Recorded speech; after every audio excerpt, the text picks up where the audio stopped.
What up, though? Welcome back to the FreeGame Producer Podcast. We got a very special guest in the building. Yeah. We got a dope young producer, you know what I'm saying? Yeah. Somebody I'm a fan of, you know what I'm saying? He's got a lot of credits in the last couple years, man. Come on. I'm talking about everybody from Latto, my favorite Lil Wayne and Drake, the BB King freestyle. Come on, man. Meek Mill, Isaiah Rashad, Childish Major, Jack Harlow, Dom Kennedy, just to name a few.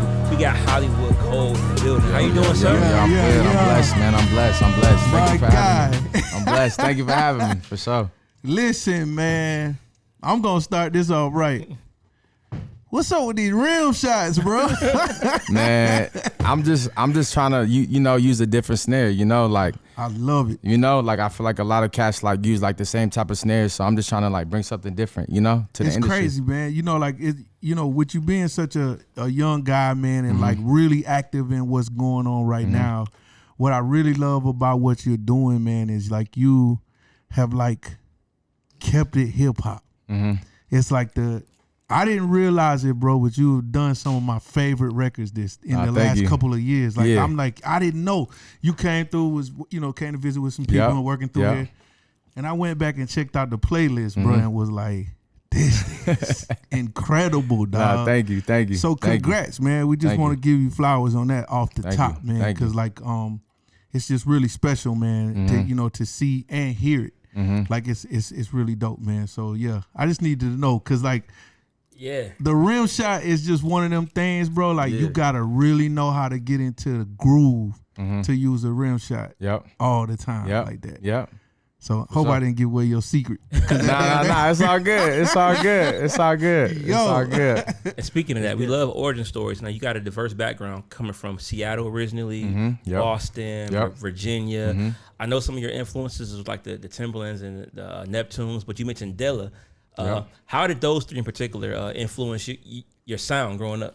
I think it all comes back to my parents, man. Like my parents play like a lot of different music, but I was just kind of always drawn to like the hip hop sound.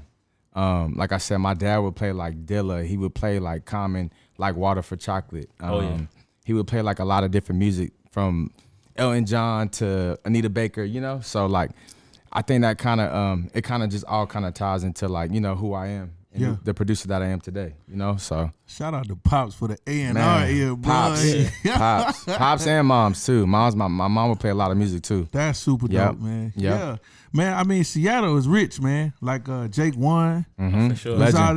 Legend. Malay. We just got connected too. Yeah, that's crazy, bro. Like some super dope guys out of there. All the way back to Sir Mix-a-Lot, not to be, Sir Baby got back. Baby got back. Yeah. Yep. No, he had the samples though. Even before Baby got back, he had the samples. You know what I'm saying? Yeah. Heavy samples. Craziness, bro. Oh, for sure. Yo, so I was kind of like, we was hanging out a few weeks ago, man, and I was kind of listening to you talk about like your journey with the homies, man. And it was really interesting, man. It's one of the reasons why I really wanted to get you on the show because, I know that you kind of came in the game, man, and you did like the real grunt work. Like you started out interning and 100%. just kind of like, can you tell us about that, man? Because it was dope to hear. In that moment. And how did you even get the internship? Yeah, so kid, coming from Virginia, coming to Atlanta, and my mom, she always was pushing for me. This is like I went to Virginia State. HBCU. Yep. 100%. Yep. Yeah. You went to HBCU? I didn't. Oh, okay. I thought, No. Well, I kind of grew up at Albany State though. My grandmother was there as a kid, so I kind of got HBCU love. Okay, for sure. So went to HBCU, man, and that's kind of where I got introduced to like music for real, for like producing in FL Studio. But my mom, she was always pushing me to come to Atlanta. Like my mom and my little sister, they moved to Atlanta first, and it kind of was going in one ear and out the other, and I was kind of like working and stuff like that, like just kind of like trying to figure things out, Yeah. But all it took was like one time for me to visit, and I was able to visit like my mom and some homies, and basically they were just like, yo, I really think you should come to Atlanta. And like I was, like I said, it went in one ear and out the other. Moved to Atlanta, and the first person I was interning for was Falana Williams and PK. Come on, man. So I was interning for them at TuneCore. Yeah. So this when TuneCore was on, what was that? That is Edgewood. Yeah. So I was interning for them, and it was cool. Like it was very very business-like. Like I wasn't like in the studio making beats or anything like that. So I was able to kind of get like the business and like the marketing side of it. Come on. But it was cool. that was it was short lived because they wound up shutting down the office on Edgewood. So after that, my auntie, she's cool with a lady named Michelle Williams, and Michelle Williams is cool with DJ Drama. So DJ Drama, and backstory, Michelle Williams used to interview she used to manage Anthony David. No. I'm drawing a blank. Singer Hamilton. Yeah, I'm drawing a blank. Tequila, man, it got me. Yeah. So she used to manage Anthony Hamilton. So basically, my aunt and her are super cool, but Michelle is cool with DJ Drama. So basically, I got connected to Drama through my auntie, and once I got connected to Drama, met him maybe like a week later after coming to Atlanta. And I went to the studio, chopped it up, and then I had an interview the next day, and I started interning for Drama and Cannon. But before that, I used to intern for Aaron Reed at 12 Studio. Oh, yeah. So like TuneCore first, and then 12 Studio for Aaron Reed. So I was able to be in there with like Aaron Reed and like Pierre Bourne. Oh, yeah. And people like that. And then that was like maybe like a month or two, and then I really like was interning at Main Street Studio. So that's where I met like Cannon and Drama. That's crazy. Everybody like that. Bro, that's like straight ATL boot camp, bro. Yeah, like you got here and like got thrown right in the fire. In the mix. And it was probably one of the best things I could have did. Like just kind of like really just seeing how like the producer lifestyle is, and just like, studio etiquette, and just like, like knowing when to like play some music, or knowing when to like, like I did a lot of stuff. Like I used to go on Waffle House runs. I used to pick up backwoods. It's a funny story is, my mom, she had an Audi, and I was driving my mom's Audi one time, and basically I had to pick up some seafood for Drama. So long story short, I spilled the seafood in the back of my mom's truck. I didn't have a car. At the time. Spilled that shit in the back of my mom's truck, and like the next day, my mom was like, "Yo, what's this smell?" And I was like, "Yeah, Mom, you know what I mean?"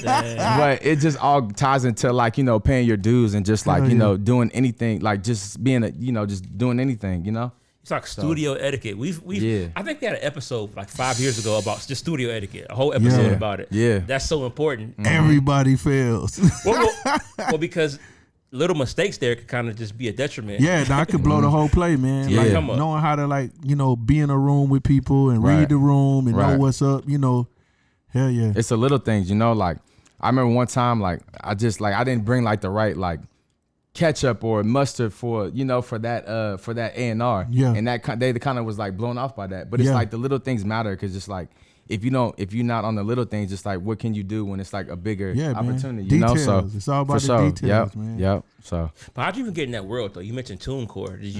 Did your like school kind of help you get a resume together? Like what made you go to TuneCore for an internship? How did you even get in that world? Because once you're in that world, you can kind of move around. Yeah, so that was just really like my auntie knows, she knew Falana. So she knew Falana and Michelle. Michelle connected me to Drama. Yeah. And then my auntie Nikki, she connected me to Falana Williams. Nice. So Falana was like, yo, it's easy. And that's how I met Falana. And that's how I met PK. Yeah. Yep. So, all right, was you already producing then, or like? Yeah. Okay, so you was already making beats. So I was like I said, I was coming from Virginia. I was already kind of making music. I started in college. My homeboy introduced me to FL Studio. Fire. So I was already making music. And then when I got to Atlanta, kept making music. I came to Atlanta for music. So. Okay, so the goal was to get on. Yeah, for sure. At the end of the day, so this wasn't just like I'm moving to the A just to figure it out, but it was really like, I'm on a mission right now. I didn't really have a plan. I just knew like I needed, after my mom was in my ear, and then after I had that one visit, and I went to like Follies in the studio and Top Golf. Like this is a kid coming from Virginia, so like mind you, I never been in the studio prior to coming to Atlanta. Yeah. So it's just like that was an eye opener for me, just visiting my mom and coming to the studio and all these type of spots. So after that, I was just like, yo, I'm sold. I want to come to Atlanta. And I was blessed and fortunate enough to get an internship at TuneCore, and that transitioned to 12 and then Mean Streets, So, bro, like, how about God's timing is everything, man, bro? Blessing. Because like you landed right in a situation that was like I was on the launch pad, bro. Yeah. Cause like Drama had been doing all kinds of work out here, for years, and Cannon, like they were just always out here, working the mixtape circuit and just being dope DJs and being like great A&Rs for things like that. But like this was their this was their opportunity to like really brand themselves and take this thing to the next level, bro. Right. Like you landed right in. Man, I was in the mix. I mean, from 21 being a new artist to Uzi just coming off of his first Love Is Rage to, I mean, just a lot of different artists, you know? Right. So I was blessed to be able to be in that magic. You know, a lot of cats don't get the opportunity to just like be in that element, you know? So I was very blessed and thankful just to get the opportunity and just be around. Yeah. You know what I'm saying? So let's talk about the production style, man, because like you definitely was different. When you think about the era that it popped off in, you definitely was different than that, bro. Yeah. Like, so why? Like, is that just your, like, let's talk about your production style. I just think that's just I think that's just me to the core, you know. Like I said, I'm a hip hop cat. Like I said, my dad, like he would play a lot of like hip hop and Mobb Deep to, you know, just a lot of different hip hop stuff. So I was always kind of drawn to the hip hop scene.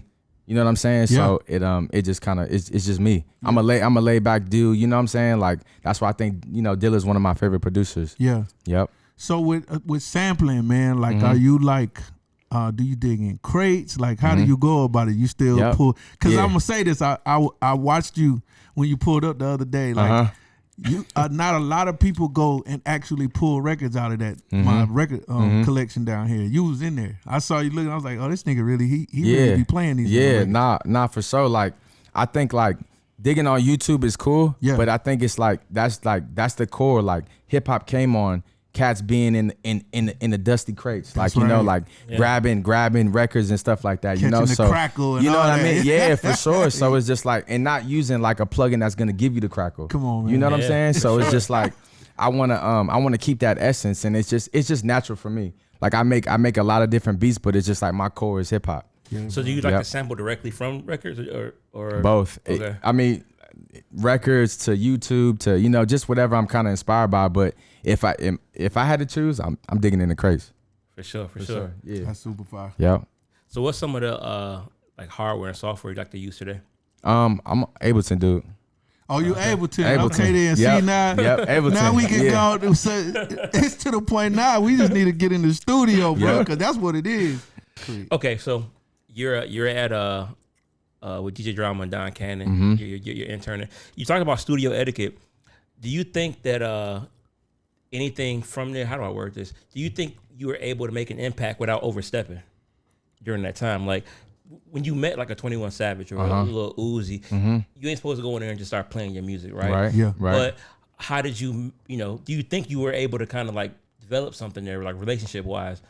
That still helps you out today without like being inappropriate. Yeah, for sure. I mean, it's just kind of like all just vibes, man. Just like I said, just being in the studio, it's just studio etiquette. So like knowing when to like connect with somebody, or you know, so it's just like I didn't come in there like gung ho, like yo, I got beats. Yep. I'm not gonna hold you. My man TC from Mean Streets, me being an intern, I used to be like, yo, I'm trying to get in the studio. I'm trying to like, and he would be like, man, you gotta wait a month or two. But I didn't know that coming from Virginia. I'm just like, man, like I'm trying to work, you know, I'm trying to get in the studio. But I started to understand like, yo, you gotta pay some dues. You gotta clean the bathroom. You gotta go on backwoods runs, you know. So like, I understood that as time went on, you know. Yeah. So.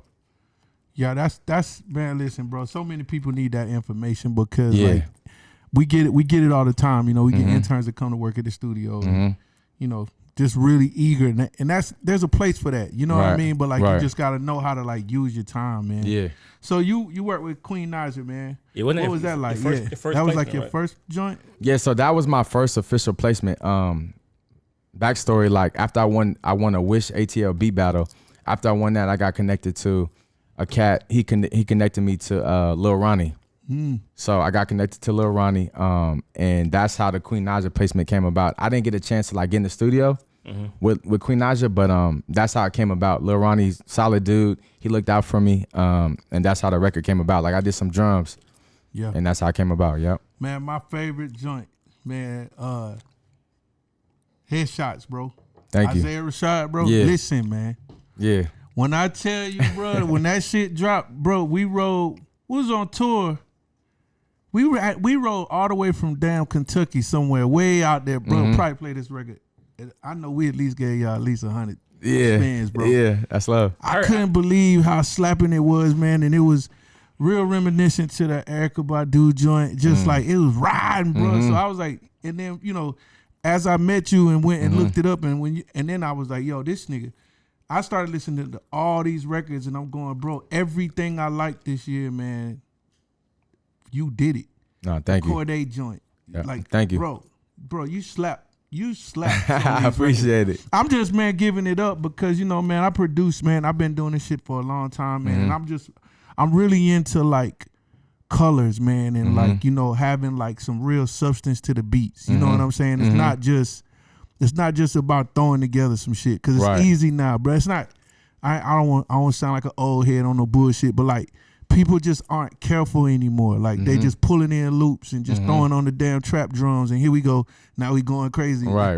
That's cool for those who do that. Right. But at the end of the day, I can always tell, man, when somebody has like some substance in it, man, and put some real work into it, and man, it's the soul in the records, bro. So like I just want to tell you I appreciate it, man. You know what I'm saying? Thank you. And being so young and just now getting started to me, bro. Like I'm like, nigga, I've been doing this 20-something years, so I'm looking at you like, bruh, can't wait to see what this nigga gonna end up. Yeah. Queen Naija, that was what, 2019 or something like that? Yeah, I believe that was like 2019. Yeah, so we talking 3 years of just god damn. Yeah.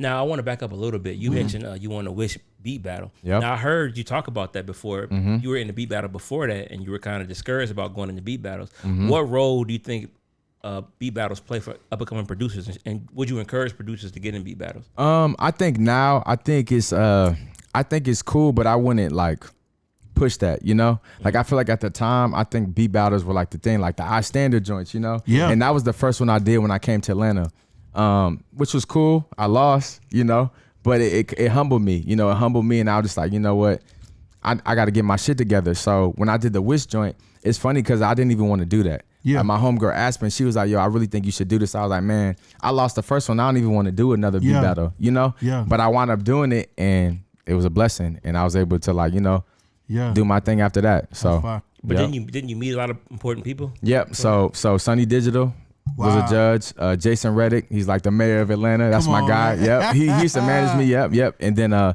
Gerald Keys, who produced for like Ludacris and stuff like that, but was able to establish a relationship with all those cats. Like I said, Jason kind of managed me for a little bit.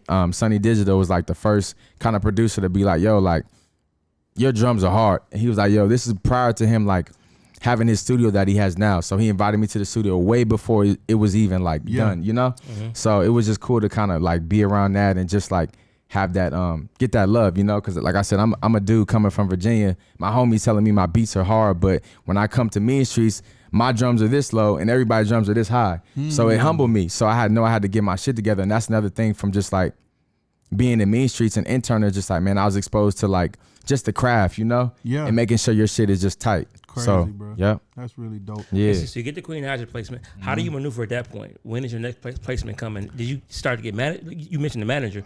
What role did management play, and do you think that was important in your development? Yeah. So I think after the Queen Naija placement, I just kind of was making sure, like I said, I'm the new cat from out of town. So my whole thing was just to make sure I get connected to the right people in Atlanta, So with that being said, I was working with my dudes, Money Sign Peso and J.Rain, and basically I did a mixtape, and that caught wind to Quentin Miller.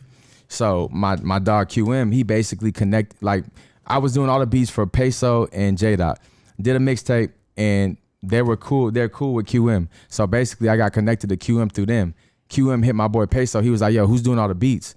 And he was like, yo, my boy Cole. So that's how me and QM got connected, and that's how like I started working with like y'all got Don some Kennedy, yeah. Y'all got some Like, bangers. yo, QM he's a very solid dude. That's my guy. So I owe a lot to him, man. Like he definitely showed a lot of love, Man, so, everybody know that nigga changed a lot of people's lives. Man, crazy. Yeah. Crazy that's for sure. That's crazy. Yep. Was that was the Prosper freestyle he did? I think it was called Prosper. I gotta look on my list, but it's one freestyle he did that was just out of here. Yeah. That was just crazy. I got a question. Like how are you moving now, man? Because, obviously, man, like you've got some great, some great plays that's been made. Has it gotten easier, or you just, because like relationships are being formed now. So you know, some of these people you couldn't reach, you can reach now. Like, how are you moving now? Are you just kind of staying on the grind with it, or you know? I mean, everything's kind of been organic, you know, like I'm not gonna lie, like a lot of my placements and just like connections have just been super, super organic, you know? Yeah. I've been able to connect with people on an organic level, like not forcing anything, you know? So I'm blessed, man. Like I'm very thankful to just be in this position and just be able to connect with people. Shout out my manager and just like my team and everybody that helps me. Yeah. But I mean, just everything's been organic. That's dope, bro. You got good energy, man. So I know that helps a lot, man. Because, you know, we've met producers before, man, that just like, you can feel it, bro. It's hard to talk to them. You know, for sure. Got to be personable. Shit. Yeah, man. And I learned that from just interning too. Yeah, you know? Dude, I'm going to tell you, man, like I see this going a long way because like when people can communicate with you and you can communicate in return, it's just like, that's where the real play happens. You know, being talented is one thing, but like, really knowing how to like be a people person and like people don't realize being a producer, man, our biggest job is to listen. Right. Like we are listening the whole time. We have to understand what the artist is going through. We gotta, you know, we gotta be able to read through the smoke when somebody say this what the album gonna sound like. Right. You know, I've had situations where the manager's idea of what the album is and what the artist think the album is gonna be is two different things. Right. So as a producer, you gotta be able to like sift through all that shit and understand how this shit works. Yeah, so, for sure. But I think you got a lot of ways going. It's coming, man. No, thank you. It's crazy right now, thank bro. you. Now in 2022, collaborations is kind of like the thing now. It almost seems like it's a requirement to navigate. Yeah. A lot of your production has co-producers and collaborations. How do you feel about collaborations and how does that work with you? Yeah. Hey, man, it's a team thing, you know? Like you can't do everything by yourself. Yeah. Like granted, like I like making beats and like kind of being in my own zone and making my own shit, but it's just like at the same time, man, like he may have a different idea than me, so it's just like why not put that together? Yeah. Dre did it, Pharrell did it. Everybody. You know what I mean? So it's just like, you know, a lot of people don't show Chad a lot of shine, but like Chad was the one who was really like putting shit together too. That's you know, for sure. You know, Scott Storch and like they was doing shit for helping Dre out too. You know, so you know, like I'm not opposed to working with other people. You know, so. Yeah, no, it seems like that's kind of like the calling card now. Yeah. Whereas back in the day, it seems like they were more hidden. They were more hidden, and they might have got paid, but they weren't getting the actual credit. But now it's kind of like you go on Tidal now to look at the credits on the songs. It's like 7-8 people. Sometimes it's a lot. You know. Yeah. Sometimes it can be a lot. Yeah, you know, I was gonna speak to that. I'm like, you know, I don't really feel. I feel like collabing is important. But there is a point where it's too much. You know what I'm saying? Like, you know, let's keep the vibe what it is. I mean, to write a song, man, it's never done with one person. Right. So you gotta be ready to like bring people in to be a part of that process to get the best record. But you know, but that doesn't mean that if you got 7-8 people on there, I think that it's still dope. But it's like, who produced it though? Like you might have wrote some song, you might have wrote part of the song, you wrote part of the music, but who actually produced it? Whereas like Quincy Jones, for example, I think I saw a documentary where he did some of Michael Jackson stuff. He had like 5-6 musicians doing different things, but in 2022, everybody would have been on the production credit. Yeah, it seemed like it gets sketchy out here a little bit. Yeah. Like with loops and stuff, you definitely gotta like talk that information out with people and find out. But what even with a loop into. though, isn't that songwriting as opposed to production, right? Man, we go way down the rabbit hole right now. No. I'm just saying though, it's a lot. Yeah, it gets deep. It gets deep. You wrote that part, so you wrote that. But did you make this? Did you? Nah, it is a difference between, you know, being a writer and being the actual producer. Because sometimes producers didn't write nothing. So you can take on whatever role you want as a producer, depending on, I guess, the position you in. You know what I'm saying? Like, if I'm working with an artist and a loop comes through, you know, it's arguable that the producer in the room is the producer, but it's all like, it's crazy. Yeah. That's why I think it's all about like communication and understanding who you're working with and who you're getting loops from and what the kinds of stuff, you know. True collaboration for me means like we in the room, we cook this together. That's when it's like not hard to, you know, decipher what the play is here. It's like, bro, we made this beat, we cooked it together. It's whatever at that point. You know what I mean? So, But yeah, that's a good. I don't want to run you away from where you trying to get with listen, this. if you watch this podcast, I've been mentioning this week after week. Yeah. Kind of bring it to the forefront a little bit. Just to kind of I don't know, because it just seems like we saw an amazing project come out, and we looked in the credits, and it was one song way with 12 too many people, and everybody was producers. Mm-hmm. But we understand the business of production, so it's like, who the hell got the royalty on the record? Yeah, because that's the producer. And whoever got paid, will be getting paid off the royalty of the record. That's the producer. Right. But they were all listed as producers, and I'm going, there's no way all these people was a part of this. And if it was, then that might have been a camp or some other shit. Right. But anyway, I respect all of it. I think, as technology changes and the way we make music changes, so does the business. So it's like you gotta just be ready to pivot with that kind of shit. So. Right. But the knowledge is out there for sure. Yeah. The knowledge is definitely out there. So yeah, I think it's a lot, man. Next. Yeah.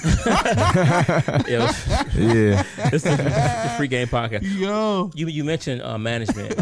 What role does management play for you, and what do you think a manager should be? Because we have a lot of questions as far as when does a producer need a manager, when what should your manager do for you in particular, and managing artists is different from managing the producer. So in your situation, how does management fit in your day to day? I think for me it's just I didn't when you have something to manage, so it's just even if it's producer agreements or connecting to somebody that you can't just personally get to, so shout out my boy Nate Fisher, he's a super solid dude. He worked at RCA, and he's young and he got young legs, Oh yeah, man. So he's in the mix. So it's just he's able to help me out a lot. If I can't get to somebody, he may know somebody else that can connect me to such and such, and then we go from there. So I think managers are great, as long as you have that relationship. And for me and Nate, it was kind of organic because we used to intern together at Mean Streets. That's fire. You know what I mean? So it's it was organic. Nate, man. Yeah, that's my guy. So it's it was very organic. It's not like it was a cat that I just kind of randomly met in my journey. Yeah. And he just wanted to be kind of a part of the team. He was always kind of a part of the team already. That's fire, bro. Yep. So yeah, that's dope, man. Managers are important, man, especially when it does come down to the business. Because it's always good to just have somebody that got your back. Yeah, just want to see it go down the right way. You know what I'm saying? And that's dope. Y'all coming up together means that it's not, it's not always transactional, right? Because sometimes that's what management situations be. It's we here for the bread, but that ain't it.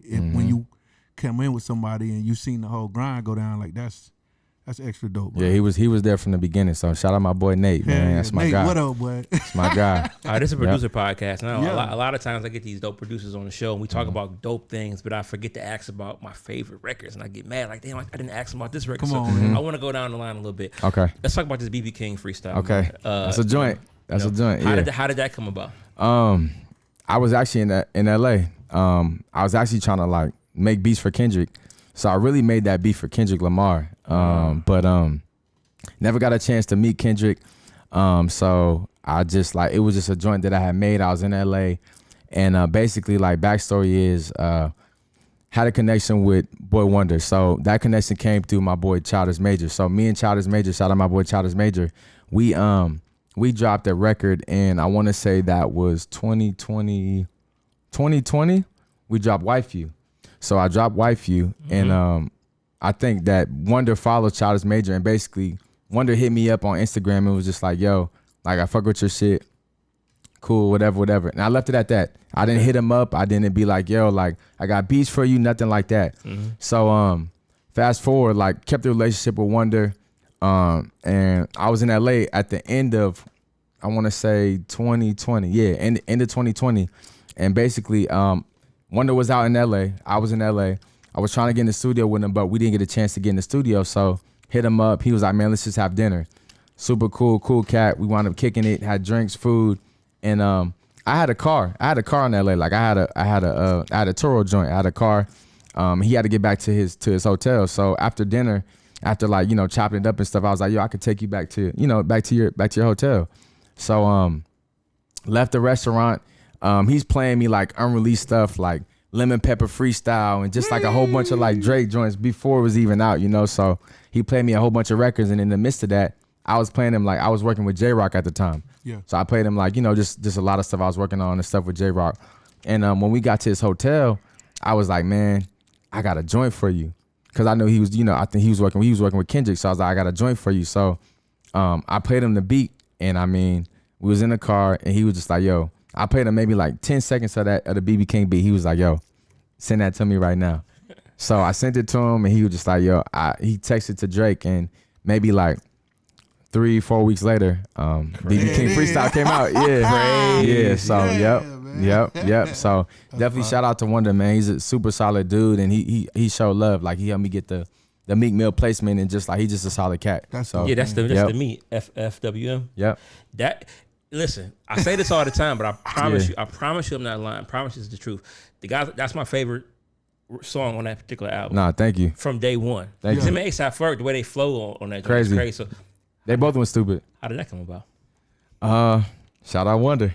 Yeah. Come on, Wonder. Shout out Wonder, man. Shout out QM and shout out Wonder, man. They made the play. That's dope. And they looked out, and Wonder was able to get that to Meek, and that's what it is. So all right, Jack Harlow, you produced on both parts of that record, right? Yep. How'd that come about? I mean, really started from like me interning. Like I met Jack when he was wearing his glasses, and like he was fresh in Mean Streets, so that's where we first kind of connected. And he was doing this thing, he was dropping his projects, and we kind of kept like a slight relationship. And actually it's funny because after I dropped BB King, he reached out to me via Instagram and was like, yo, I've been looking for beats like this. So fast forward, we got each other's number, and I just been sending them joints like throughout the year, and was just sending them shit, and like before he was kind of wrapping up the album, send him some joints, and that's kind of like how it came about. So super crazy. Yep. Relationships. Yeah, man. Hey, man. Relationships are key. Yes, sir. So that's dope. Organic. Corday C. Carter. That's my guy. That's my guy. I would be at Corday's crib kicking it, drinking green tea with Corday. Yeah. Kicking it. Yep. Nice. Kicking it in LA, man. I got connected to Corday through one of the big homies, BK. Yeah. BK, yep. Byron Kirkland. He manages Corday, but he's cool with my uncle. My uncle Tony. He used to like, he created the Nietzsche and Mecca, but he connected me to BK. Me and BK established a relationship. Got connected to Corday. Flew to LA. We was kicking it, like it was a great organic like vibe, and we just made like a whole bunch of records, and that's just my guy. We able to create some dope shit. So I made Coach Carter when I was out in LA at his crib. Yeah. Yeah. So do you like LA? Like is that just like work? Is that just work grounds? Nah, LA. So I mean, LA been good to you, something. Yeah, no, it has. It's funny because I was talking to Cannon one time, and I was just like, man, I want to move to LA, and he was kind of giving me his backstory, how like he kind of lived in LA, and it's a lot going on. So I love LA. I'm originally from the West Coast, being born in Seattle, and all my family, like my mom and my pops, are from the West Coast. But I love LA. I love it for the work. I think like it's a lot of opportunities and stuff like that, but I'm good. The home base is in Atlanta. Yeah. If I need to go to LA, I'll catch the flight. You know what I'm saying? But like I wanna keep the home base in Atlanta. It's LA's different. Yeah. LA is a different world. So it's just like it's a lot of work out there. But if they need me to come to LA, I'ma go. Yeah. But if not, I'ma keep the home base in Atlanta. And like I said, mind you, I wanted to move to LA. Talked to Cannon, we had a good conversation, so it's just like home bases in Atlanta, man. So because even Isaiah Rashad stuff, I believe that came from a writing camp that you went to in LA, right? It did, yep. See what I'm saying? Yeah, it did. I just like the hustle, man. You got it. Gotta move. You got it. Like I got young legs. You know what I'm saying? Yeah. So it's just like with that being said, you got to be able to move around. You can't just like stay in one place. So it's just like I said, I have young legs, man. I'm trying to keep running it up. Yeah. So what's next, man? A lot, man. Just trying to stay busy. Anything you can talk about? Yeah. So I think like as far as like my thing is, I'm trying to just like break artists like Pharrell's and the Dre's and the Kanye's and the Timbos, like the way they became superstars and just so successful.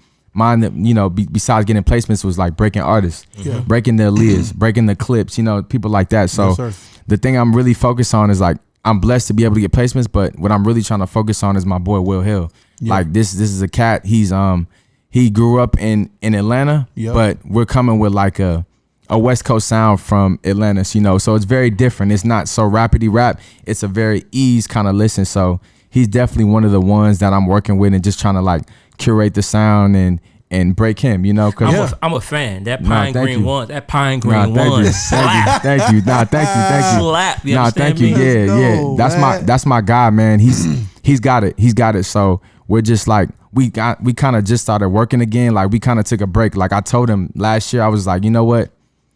Let's not work. I said, I want you to work with a whole bunch of other producers, but not me. And I want you to record 100 songs. So he recorded about 70 songs that none of my beats. Yeah. So I wanted to push him to kind of make him like not be comfortable working with me. You know what I'm saying? Yeah, so smart. With that being said, we came back maybe like 2 months ago and crazy shit. We were able to create some very, very dope shit. That's dope. So it's just like now we're just in the process of just like keeping that going and like we dropped 3 projects in less than 2 years. Yeah. And his numbers are just going up. So I would say somebody look out from Atlanta is definitely my guy Will Hill for sure. That's super dope. For sure. Well, we support it, man. Like anything we can do to help with that. Thank you. Man. Like Thank you.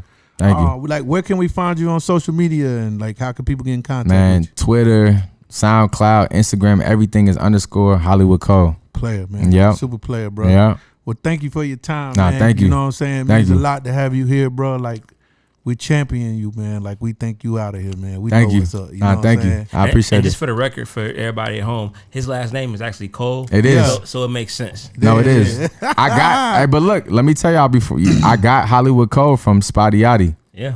I'm a laid back cat, and I like what Dre was talking about, and Spotty Yachty's just like, yo, who else want to fuck with Hollywood Cole? Yeah. I'm not a braggadocious. I'm not gonna say that, but I just let my beats do what they do. Come on, man. So that's why I got my name, and my last name really is Hollywood Cole. I mean, my last name really is Cole, so it kind of just worked out. That's player, man. Make sure we understand that at home. Super player. Yeah. That's well, dope, thank you, man. bro. Thank you so much. Thank you. It's been a blessing. Thank you. Yes, FreeGame Podcast is good.